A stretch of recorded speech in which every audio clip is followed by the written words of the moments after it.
in the stories we tell. If you liked the story, don't forget to like, comment, and subscribe to support the channel. The legitimate daughter of the Chancellor's Manor was the premier talented lady who fled the capital, but she secretly admired and dressed as a man. Using the fake name Lord Cloud, she followed the dissolute playboys around the capital, frequenting brothels and pleasure quarters. One day when I went out, I encountered Victoria Chen being chased by courtesans. She panicked, not looking where she was going, and rushed into my carriage. The next day, rumors that Lord Cloud and I were having an affair spread throughout the capital. I found Victoria and begged her to come forward and explain for me, but she responded coldly and indifferently, saying, "It's just idle gossip, Miss shouldn't pay attention to it." Victoria refused to explain, my reputation was destroyed, and ultimately I was forced to jump into the lake to commit suicide. When I opened my eyes again, I had returned to the moment when Victoria rushed into my carriage. The carriage rocked for a moment, a figure jumped before me. Looking at the familiar carriage and Victoria dressed as a man, my body shook. Around me wasn't the icy cold lake water. I couldn't believe I was alive again. "Miss, are you Miss Isabella Lee?" "I am Victoria from the Chancellor's Manor. We've met before." At this moment Victoria's expression looked very urgent. Her hair tied high had a few strands falling loose. She had bid on the sky lantern at Spring Pavilion, throwing money around like water, bidding against others to get the beauty's first night. After making the beauty sing all night, she didn't have enough silver to pay. This matter couldn't implicate the Chancellor's Manor, so reluctantly she could only run away. In the previous life, she got into my carriage, painfully begging me to help her, even wanting to kneel before me. My heart softened with hidden compassion, so I agreed to give her a ride for a stretch. But I never expected this kindness would bury my own life. I looked at Victoria before me. Her current appearance was vastly different from the cold, indifferent manner when she advised me not to care about the nonsense rumors outside in the previous life. She also knew if she was kicked off the carriage, her reputation would be completely lost, so Victoria begged me to bear this guilt for her. "Miss Isabella, please help me. Just take me to the small alley, then let me off." Victoria grabbed my hand, her face full of pleading. Although Victoria was disguised as a man, she didn't want to disguise herself ugly. Just letting her hair down, anyone who looked could recognize she was a woman. I tried hard to suppress myself from laughing too wildly, and innocently asked back, "Miss is a young lady from the Chancellor's Manor?" Yes. Today I had some urgent business, so I had to disguise myself like this. Please help me, miss." At this time, the guard outside the carriage, worried for my safety, opened his mouth to inquire, Miss, is something wrong?" Just like the previous life, Victoria looked at me full of hope. Unfortunately, this time she couldn't get what she wanted. Then, while Victoria wasn't paying attention, I forcefully pushed her. Victoria, unprepared, was pushed down onto the carriage floor, crying out in pain. Right after, I shouted loudly, "Help!" The guard outside immediately lifted the curtain. The scene inside was completely exposed. I winked at the guard. The guard grabbed Victoria's collar and quickly pulled her out of the carriage. I also got out following, while quietly removing the jade hairpin from Victoria's head and throwing it on the ground. "You bold thief, daring to impersonate Miss Victoria from the Chancellor's Manor. Miss Chen is the premier talented lady of our dynasty. How could someone like you tarnish her?" Victoria was in such pain she curled up on the ground, her collar torn apart by the guard, her long hair disheveled. Everything happened too fast.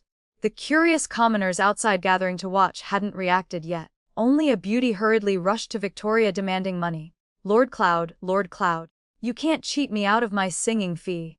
But after that beauty clearly saw Victoria's appearance, she unconsciously cried out loudly. The red silk scarf in her hand fell from surprise, landing right on Victoria's chest. The bright red made her fair, smooth, delicate wet skin stand out even more. You're a woman." After the beauty finished speaking, the surrounding commoners rushed forward. The area around the carriage was packed with people watching, but with guards protecting me, no one dared approach me. But Victoria wasn't so lucky. Some even pushed close to her, secretly wanting to lift up that red silk scarf. Seeing this, I pretended to be frightened, covering my mouth. "So she really is Miss Victoria from the Chancellor's Manor." One stone stirred up the whole lake. The surroundings buzzed with discussion. This Lord Cloud looks even prettier than the top courtesan of the brothel. What Lord Cloud? Didn't that lady already say? This is Miss Victoria from the Chancellor's Manor. Victoria. Why does that sound so familiar? How could it not be familiar? She's the premier talented lady of our dynasty, the legitimate daughter of the Chancellor's Manor. Father, I think this talented lady's reputation needs to be reconsidered. What talented lady could disguise as a man to enter brothels and pleasure houses? How is that different from the courtesans at Spring Pavilion? That beauty, hearing these words, immediately stood up angrily. What's wrong with us courtesans? We courtesans don't go to brothels. Miss Chen, I don't care if you're male or female, round or square, last night you bid 30,000 taels of gold for the sky lantern. Don't default on your debt. If you don't pay, I'll immediately go to the Chancellor's Manor to collect the debt. Everyone help me bear witness, don't let the Chancellor's Manor deny it later. I covered my mouth with a handkerchief, hiding my curved lips. In the previous life, the gossip, criticism and humiliation I suffered was no less than hers now. Now I wanted to watch with wide eyes how the noble Miss Chen, who didn't bother with nonsense rumors, would handle this. But I didn't expect Victoria to be even weaker than I imagined. She closed her eyes and fainted, collapsing in the middle of the street. To prevent accidents after she fainted, I quickly ordered the guards to protect her surroundings, not letting commoners get close or touch her. But their eyes and mouths I couldn't control. In just half an hour's brief time, the story that the notorious playboy Lord Cloud of the capital was actually Victoria, the Chancellor's legitimate daughter, had spread throughout the capital. As for me, I had already sat back in my carriage early. Victoria was carried back in a palanquin by people from the Chancellor's Manor. When the people from the Chancellor's Manor arrived, I only said I was frightened but couldn't bear to leave Victoria alone, so I tried to wait until people from the Chancellor's Manor came to receive her. Now they thanked me, then hurriedly took away Victoria, who was lying as if dead. Following them was also the beauty from Spring Pavilion. She wanted to go to the Chancellor's Manor to collect the debt. Without waiting for the crowd to disperse, I went home first. In the previous life, after returning home I was immediately slapped twice by father. At that time I didn't know the seriousness of the problem. Father only said I had harmed my two younger sisters, but father still loved me very much. He personally took me to the Chancellor to ask Victoria to testify for me. But in this life, after returning home I was immediately called to the inner hall by father. Actually, from when the incident happened until I jumped into the lake was only 7 days, but I truly felt like I had lived through several lifetimes. In the inner hall, as soon as mother saw me enter, she hurriedly ran to receive me. Before she could speak, her eyes were already red. "Oh my child, how could you encounter such an unreasonable disaster? Were you frightened?" I shook my head, but tears couldn't be held back and flowed out. Seeing us mother and daughter crying, father also sighed. These days don't leave the house, don't get involved in these troublesome matters of the Chancellor's Manor. After some time, your mother and I will find a match and arrange your marriage, I said softly. Yes. Not objecting to this arrangement. Originally it should have been like this in the previous life too. I am the legitimate eldest daughter of the Ministry of Revenue Minister. In this capital, I'm considered one of the noble young ladies. Although mother hadn't decided yet, she already had several candidates in mind, all the best young men. Originally I could have lived peacefully my whole life, but because of Victoria's willful behavior, my life was ruined. I've already taken enough revenge on Victoria. Whether she lives well or not now has nothing to do with me anymore. These days I just stay home embroidering, obeying father's words, not stepping out half a step. I don't know why these past few days the second daughter of Marquis Lin's family keeps sending cards wanting to visit me. I've refused 3 times, I can't refuse anymore, so I can only invite her in. Sophia Lin and I aren't particularly close. Although she's only a second daughter, the Marquis's manor only has her as a daughter. So normally she always acts like she's the legitimate daughter. After she entered, she only said she wanted to stroll through our garden. When we reached the garden, she told me to dismiss the servants. Just as the servants withdrew, a slender man walked out from the trees. I was startled and quickly looked at Sophia. Sophia let go of my hand. "Miss Isabella, my elder brother insisted on meeting you once. I hope this doesn't offend you." "Not offend. This is already offensive enough." I quietly stepped back. Just seeing Marquis Theodore Lin, I remembered that when Victoria disguised as a man, she always played with Marquis Theodore. He definitely knew Lord Cloud's true identity. Sister, go play elsewhere for a while. Brother wants to speak privately with Isabella. Sophia left immediately without looking back, leaving only Theodore and me. I tightly grasped the sharp hairpin I've been keeping on me lately for protection. Clearly Theodore didn't have good intentions either. He stepped closer, his handsome face showing some bitterness. Clearly you could have helped Victoria, but you didn't. You pushed Victoria into this situation. Hearing him speak, I couldn't help but laugh. Are you here to seek justice for Victoria? Seeing me laugh, his eyes grew angrier. Do you know Victoria lives worse than death every day? Her reputation is completely ruined. You vicious woman, why are you so cruel? She just liked to play a little. If only you had a little kindness, she wouldn't be like this. I truly don't know if Victoria lives worse than death or not. I've never paid attention to her matters. But I can predict Victoria's current fate. After all, in the previous life I only shared a carriage with her and ended up in such a tragic situation, let alone an unmarried young lady entering a brothel. This young lady is also the Chancellor's legitimate daughter. This shocking news is enough for the capital's commoners to gossip about for 5 years. I looked at Theodore's hypocritical face. Young Marcus, do you know what would happen if I helped her? Of course everyone would be happy. I silently cursed Theodore as stupid. Indeed, birds of a feather flock together. Those who can play with Victoria, no matter how bright they look on the outside, are all fools inside. Everyone happy. Happy for you all, perhaps. With so many eyes seeing Lord Cloud enter my carriage, if I really took Victoria away as the young Marquis says, what would happen to my reputation? Theodore was stunned. Looking at his stupid appearance, he had clearly never thought of this hypothesis. If you saved Victoria, she would explain for you later. Wouldn't that solve everything? My mouth twitched. What if Victoria doesn't explain for me? My reputation destroyed, implicating my sisters at home, ultimately having to jump into the lake to commit suicide. Theodore's eyes flashed, his voice containing some guilt. Nuff, you're just hypothesizing. I couldn't help but sneer. Young Marquis, doing good within one's ability is kindness, but doing good beyond one's ability is stupidity. But young Marquis, if you really feel sorry for Victoria, why don't you marry her? That would truly make everyone happy. Theodore's eyes lit up. I will find a way to marry her. I smiled with curved eyes. Then I'll wait for the young Marquis's good news. When the time comes, please don't forget to invite me for a celebratory drink. Theodore snorted coldly and left with a wave of his sleeve. Actually, there's another way to make everyone happy, jumping into the lake like I did. But would Victoria have that courage? If the Chancellor's manor insisted on protecting her, the ones sacrificed would only be other daughters. After young Marquis Lin left, I sent someone to inquire about news from the Chancellor's manor. I heard that day the second eldest daughter who had married out had returned to her birth mother's home. She hasn't left the house these days, either. No matter how nonsensical the rumors outside, the Chancellor's manor remained indifferent. It's just that these rumors were really too unpleasant. The maid stammered many times but didn't dare speak them out. The next few days, the Chancellor's manor still had no movement.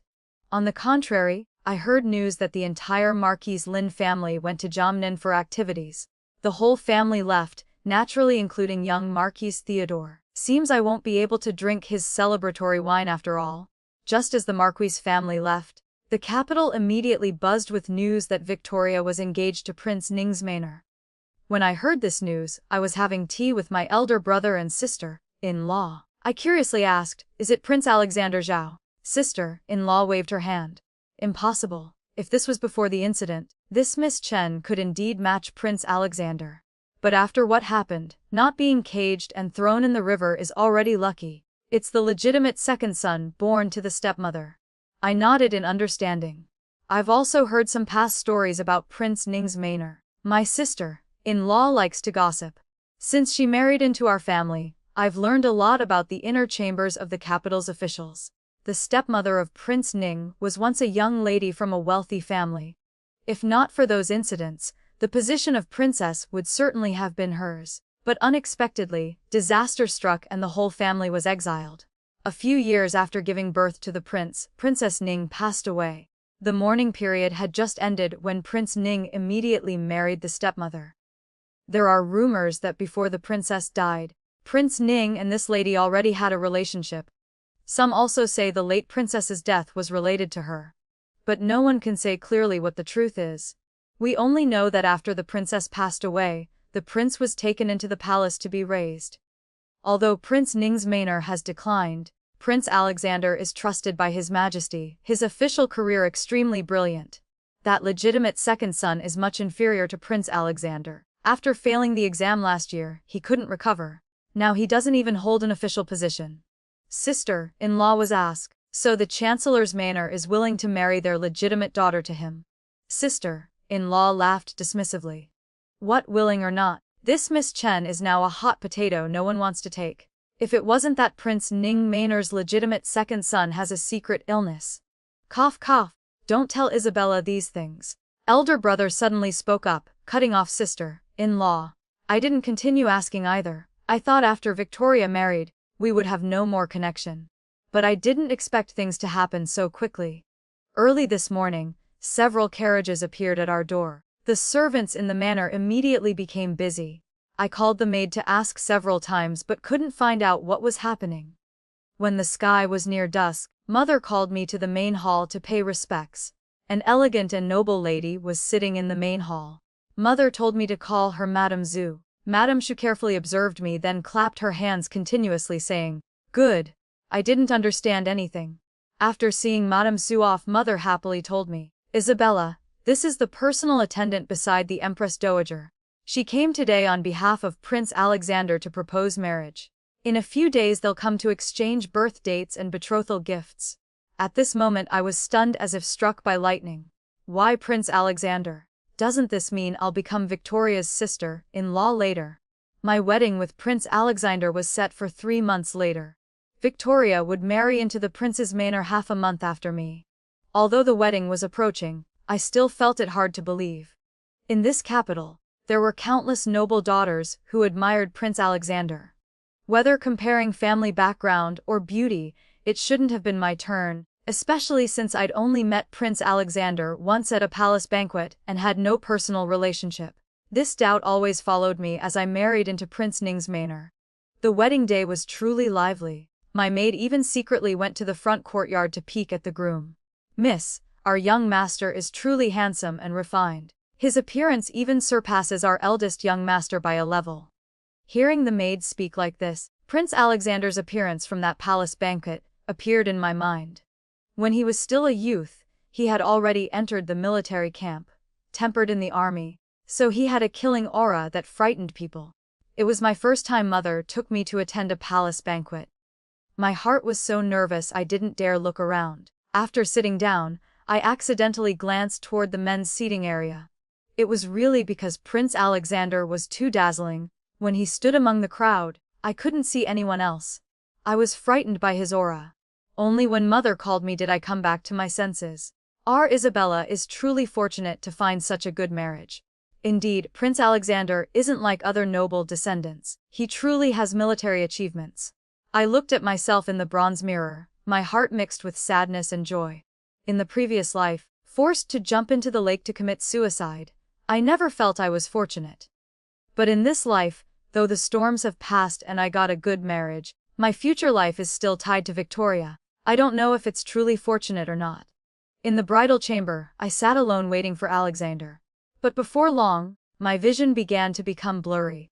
I felt something wasn't right, struggling to stand up but found my whole body soft and weak, unable to stand. Before completely losing consciousness, I panickedly saw a man walking toward me.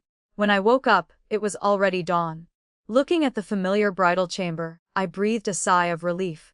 The wedding clothes on me had been changed. There was no one beside me, but the wrinkles on the bedding proved someone had lain here last night. Except for a slight headache, my body had no abnormalities at all, as if last night was just a dream. I called the maid to ask what happened last night. The maid shyly glanced at me. "Oh miss, last night after the prince entered the chamber for consummation, he ordered all servants to withdraw." "What happened? Why is miss asking?" I fell silent. Where was this girl's mind wandering? I was about to ask again when the maid covered her face.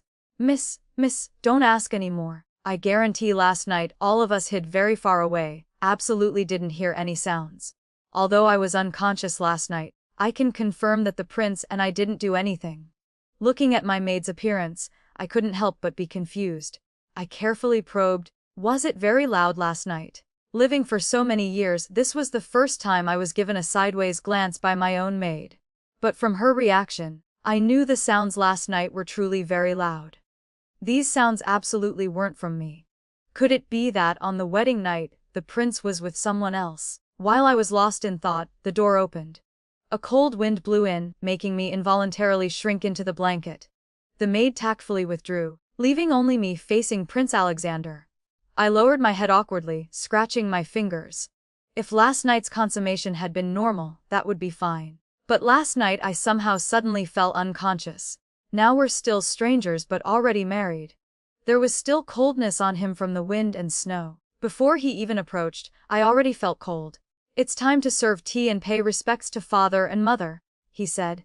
Hearing him say this, I raised my head and met Alexander's eyes full of amusement. Alexander had already dressed properly.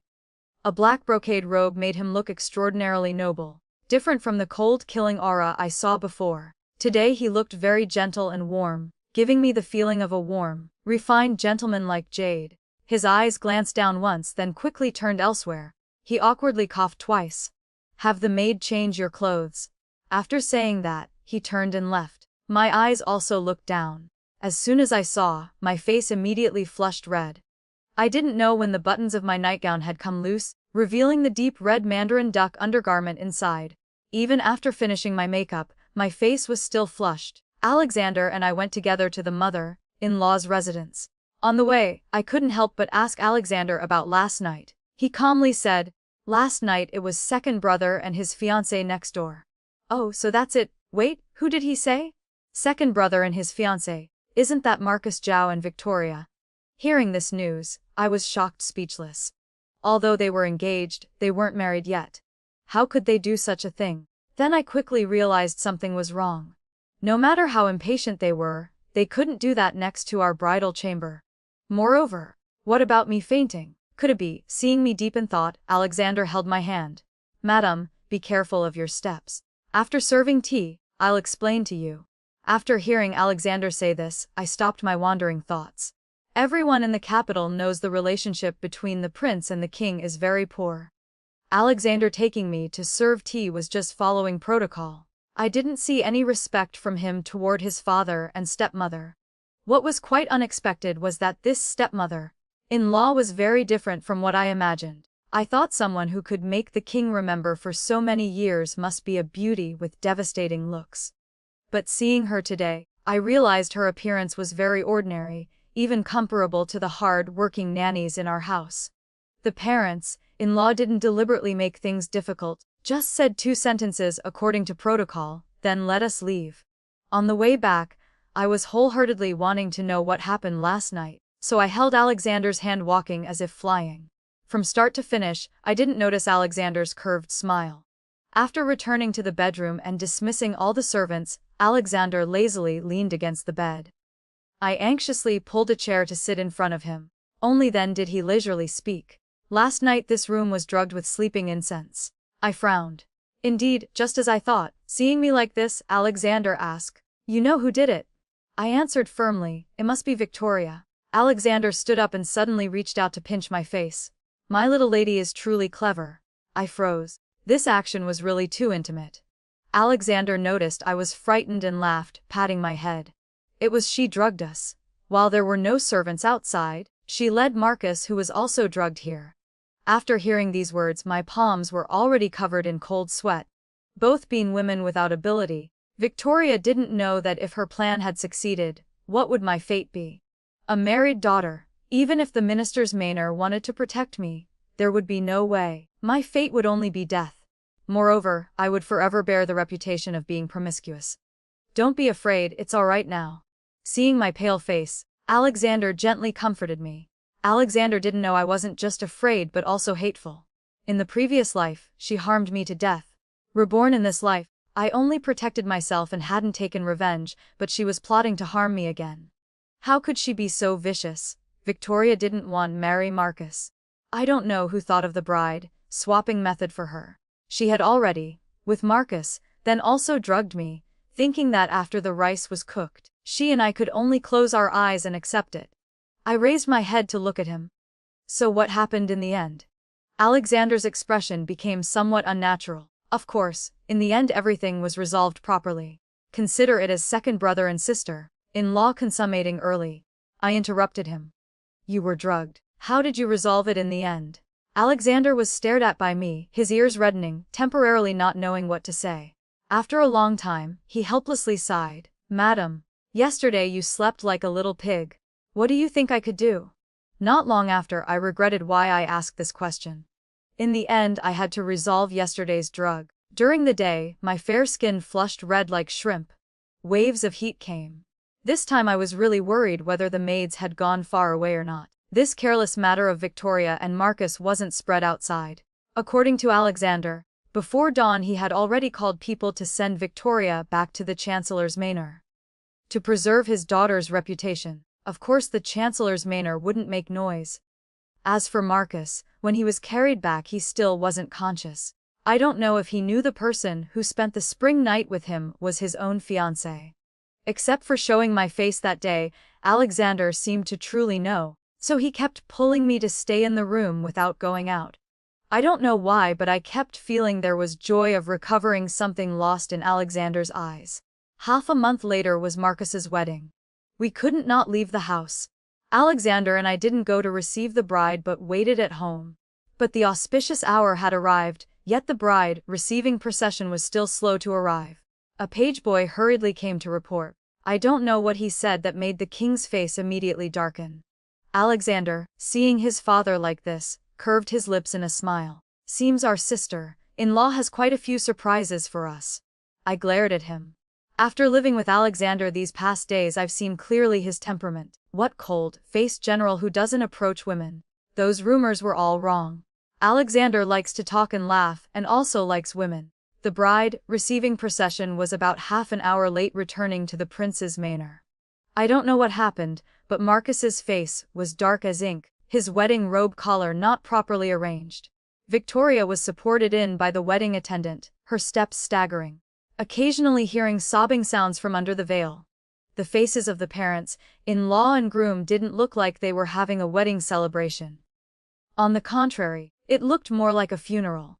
The guests seeing this didn't tease or joke. They watched the bride and groom bow, then drank the congratulatory wine and all left. Alexander knew I was curious, deliberately sent someone outside to inquire. It turned out when Marcus just picked up Victoria from the Chancellor's manor, he encountered young Marquis Theodore blocking the road. Young Marquis Theodore didn't come to snatch the bride. He just led a group of dissolute playboys to surround Marcus. He grabbed Marcus's collar saying something like if he didn't treat Victoria well, he would show Marcus what he was capable of. Meanwhile Victoria herself lifted her veil and walked out of the Sedan chair, that face crying like pear blossoms in the rain. Marcus's face turned pale, but forced by the situation, he could only endure. That night, Marcus didn't step one foot into the bridal chamber but slept at Spring Pavilion. Coincidentally, Marcus slept in the room of the beauty who had chased Victoria for debt. He even said at Spring Pavilion that the premier talented lady wasn't as good as a courtesan. The matter of Victoria disguising as a man hadn't passed yet, and now rumors spread about her and young Marquis Theodore's deep forbidden love, and Marcus sleeping at a brothel on his wedding night. Some said Victoria and young Marquis Theodore were mutually in love but Marcus intervened to snatch her. Others said Victoria was fickle, already married but still entangled with young Marquis Theodore. In short, the versions were rich. Through the storyteller's words, their story spread throughout all the major wine houses in the capital. The second day after the wedding, when it was time to serve tea, Marcus appeared with a dark face. I looked at Victoria kneeling on the ground. Her appearance was vastly different from before. That beautiful face looked ashen without any vitality, her eyes swollen like walnuts, her cheeks sunken, seeming to have lost a lot of weight. She raised the teacup high. Perhaps from holding it too long, her arm couldn't help trembling slightly. The mother-in-law sat on the high chair looking straight ahead with an expressionless face, as if she didn't see someone kneeling like this. In the grand hall there were many people, But no one spoke a word for Victoria. Her husband had already sat on the chair early, playfully tossing sweet cakes into his mouth. Finally Victoria couldn't endure anymore, her soft hands causing the teacup to shatter on the floor. It seemed the mother-in-law was waiting for this moment. As soon as the tea splashed everywhere, she immediately raised her hand and slapped Victoria's face. Useless thing. If you can't even hold a teacup, what can you do? I leaned back slightly.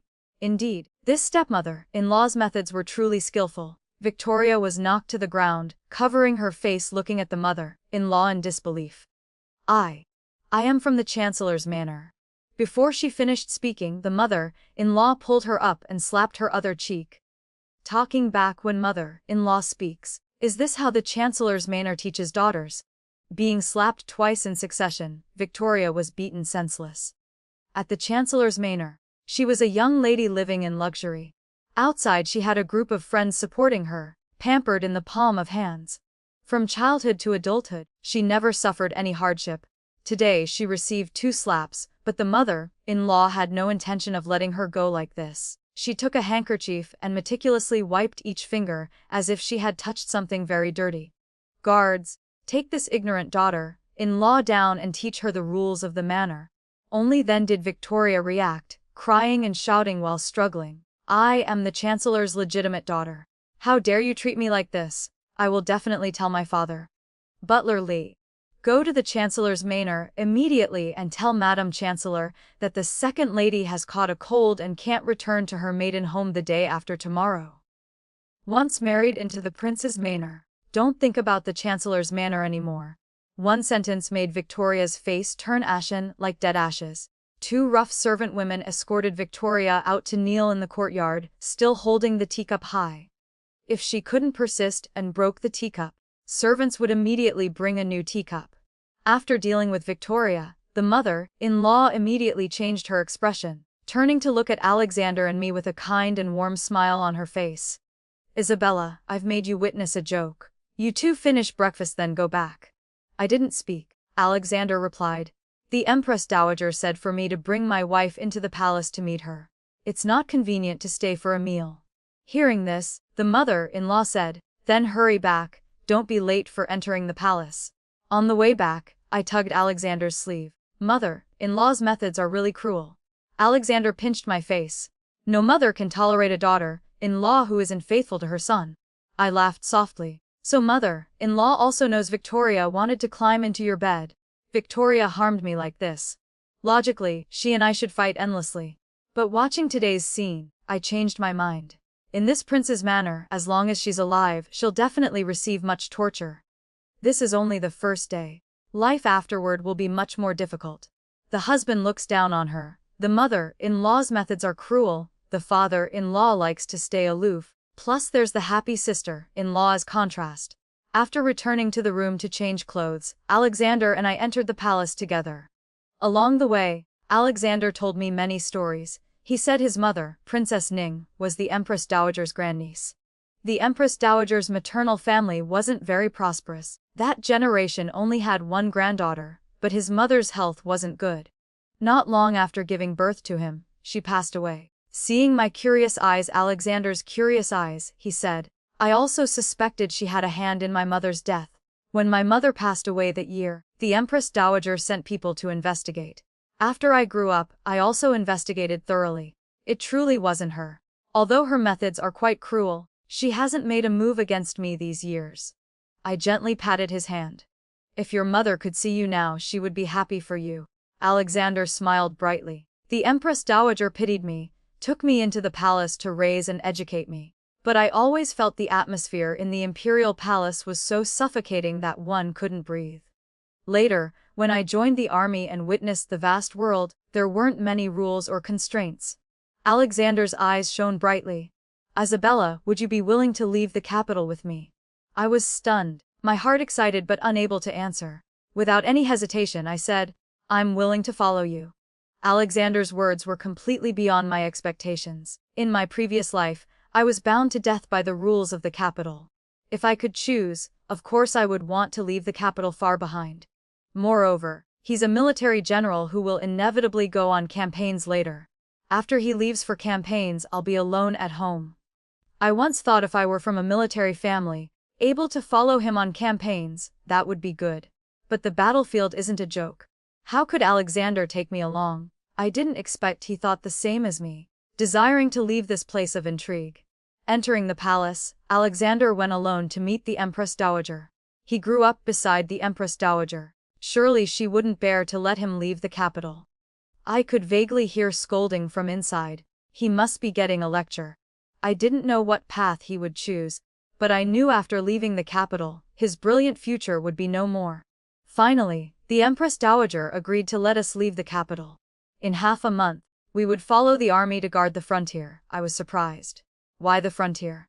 Alexander smiled happily. Madame has married me. I can't let you be a minor general's wife for life.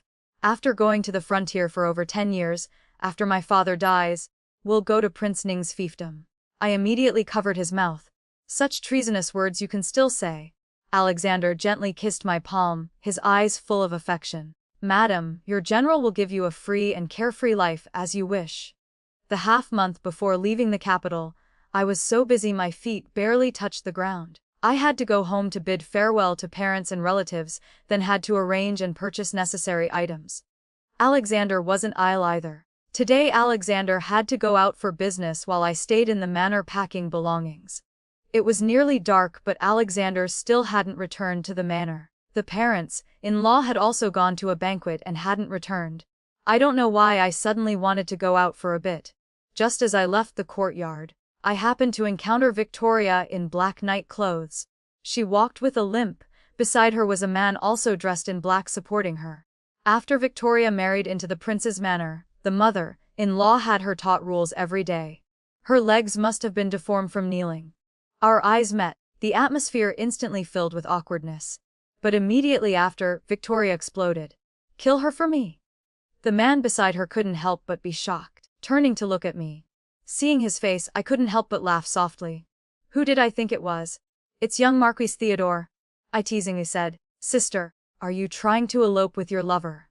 Hearing my words, Victoria was like a mouse whose tail had been stepped on, screaming once then rushing toward me. But her legs really weren't good, she had only taken one step forward when she almost fell flat on the ground. Theodore quickly caught her in his arms, speaking softly. Victoria, let's go first. There will be many opportunities to kill her later. Victoria refused to let go. She pushed Theodore's hand away. Theodore, help me kill her right now. I've become like this all because of her. Are you still a man? I've already given everything to you. I couldn't help but be curious, what has given everything to him mean? Theodore hesitated. I quickly spoke to clear any connection. Sister, how can you blame me for your current fate? Isn't it because you wanted to climb into my husband's bed, got caught by mother-in-law, so she taught you the rules? What? Theodore's voice immediately deepened. He turned to look at Victoria. Victoria stammered guiltily for a moment, then immediately returned to her arrogant tone. Theodore, do you believe this vile woman's words? We've known each other for so many years. I only love you. I've suffered so much torture to preserve my body for you. How can you listen to her divisive words? I roughly understood the situation. Victoria had given herself to Theodore, but I don't know what method she used to deceive him. Then she blamed being mistreated by the mother-in-law on me. How selfish. The situation wasn't too complex, but my gaze at Theodore was quite complicated. I didn't know whether to say Victoria was clever or young Marquis Theodore was too stupid. You vile woman. If that day you had taken me to the alley, how could I have married that useless Marcus and suffered all this? Indeed, she would never think she was at fault. From when the incident happened until now, to protect her, the Chancellor's manor had to abandon so much. The second eldest daughter after returning to her birth mother's home fell ill. Later, the younger sisters had no hope of marrying into good families, even implicating the reputation of the eldest brother and sister-in-law. The Chancellor had to find a way to get Marcus an official position to exchange for this marriage for her. As a result, for her personal selfish desires, she ruined everything. Theodore's eyes also shifted from hesitation to cruelty. He was convinced by Victoria to make a move against me. In my heart I sighed foolish. This is my home's courtyard. Even if Alexander isn't here, there are quite a few guards around. Moreover, just when Victoria screamed loudly, I already sensed someone approaching. I squinted. Has the young Marquise thought carefully. Currently I'm not the minister's manor's young lady. I am the princess of Prince Ning's manor. Theodore hesitated for a moment. Behind him came crying sounds. Theodore, you said you wanted to marry me. Before you couldn't do it. Could it be that now even killing her you can't do? I saw the cruel look appear in his eyes and couldn't help shaking my head sighing. Young Marquise, everyone must pay for their own stupidity. A flash of light. The blade hadn't even gotten close to me before it was kicked away. Then came Theodore's painful cry along with the sound of something breaking. Theodore prostrated on the ground, his right thigh twisted strangely. Alexander's foot was on his thigh. I'm afraid young Marquis Theodore's leg is now crippled. Foolish enough to cripple yourself. Alexander personally sent him back to the Marquis' manor. I heard that after the Marquis saw the black clothes on him and that broken leg, he just cursed Theodore as a fool. Still, a father understands his son. No need for explanation to know what happened. That night, the torches in the prince's manor blazed brightly. All night I followed behind the parents-in-law watching the good show. Marcus was also called back, that dissolute face pale. He grabbed Victoria's hair and slapped her several times, constantly cursing her as a vile woman and whore. I had inquired from Alexander and got one piece of news: Marcus likes men. Quite a few people know this. That's why it was hard for him to find a wife. After failing the exam and continuing his dissolute lifestyle, no family was willing to marry their daughter to him. He and Victoria Chen could be considered well matched. One couldn't marry off, one couldn't find a wife. According to Alexander, when this marriage was arranged, Marcus also wanted to get along harmoniously with Victoria. Before the wedding, he had driven away all the male servants in the manor, but he didn't expect what happened on the wedding day. In the end, he had no interest in Victoria anymore. But having no interest is one thing, being betrayed is another matter. Victoria was beaten to the ground, her hair and clothes disheveled, her face full of blue and red marks. She had cried until she had no strength to speak, her lips moving but unable to make any sound. After Marcus vented his anger, the mother-in-law finally spoke. You've done such a lowly thing. By rights, you should be drowned in the river. Victoria's body stiffened. But after all, you are the Chancellor's manor's daughter. This matter should be discussed with the Chancellor's manor before deciding. Victoria saw hope, slowly raising her head to look the mother-in-law. But the mother-in-law's next words completely shattered her hope. Just now the Chancellor's manor replied saying as long as we keep her alive, that's enough. No. Victoria's eyes widened, screaming hoarsely. Her screaming was useless. The guards quickly dragged her down, leaving only blood all over the ground. Looking at her appearance I let out a breath. Suddenly I felt something heavy on my body. I didn't know when Alexander had returned, draping a cloak over my shoulders. His warm hand held mine, a warm feeling rising in my heart. Madam, those who harmed you have all received retribution. Hearing these words, I suddenly raised my head to look at him. How did he know? Extra story: Alexander, I fell in love at first sight with a young lady. To say young lady isn't quite right, because when I held her, she was just a cold corpse. This love at first sight was both absurd and sad. Watching her resolutely jump into the lake, I don't know why my heart was filled with pain. I almost unconsciously jumped in after her. Never had I felt so powerless as at that moment. No matter how hard I tried to swim, I still couldn't touch the corner of her dress. She looked like a fairy sleeping sweetly, willingly falling into the abyss. When that young lady was rescued, she was no longer breathing. March weather, my whole body was soaked, but strangely I didn't feel cold at all. I stared blankly at the face in my arms. She shouldn't die. This was the only thought left in my head. Gradually people surrounded us. They said this young lady was from the minister's manor, on the main street. This young lady let Lord Cloud into her carriage, ruining the family reputation. To protect her honor, she had to jump into the lake. Lord Cloud. I knew that person. Theodore and I could be considered acquainted, so naturally I had met Lord Cloud. Others didn't know, but I had already recognized it was Victoria from the Chancellor's manor. And this young lady was killed by the rumors with that Miss Victoria. She shouldn't die, this was my last thought. When I opened my eyes again, I found I had returned to the past. I ran to the street where her incident happened, wanting to help her once. But when I arrived, I already saw Victoria lying on the ground, and her radiant face. She dramatically covered her mouth, pointing at Victoria, crying. So she really is Miss Victoria from the Chancellor's Manor. I curved my lips in a smile. Perhaps this is the fate that heaven has arranged. The pursuit of revenge often becomes a prison of our own making. Isabella discovered that even after getting her second chance at life and successfully exposing Victoria's deceptions, watching her enemy suffer brought no real satisfaction. True freedom came not from settling scores, but from choosing to leave the toxic environment entirely with Alexander. The story teaches us that holding on to grudges and seeking retribution keeps us tethered to those who wronged us. Sometimes the most powerful response to betrayal isn't retaliation, but rather building a life so fulfilling that past hurts become irrelevant. Real victory lies in moving forward toward genuine happiness rather than backward toward vengeance. The story ends here for now. If it touched your heart or left you thinking, I'd love to hear your thoughts in the comments. Please like, subscribe,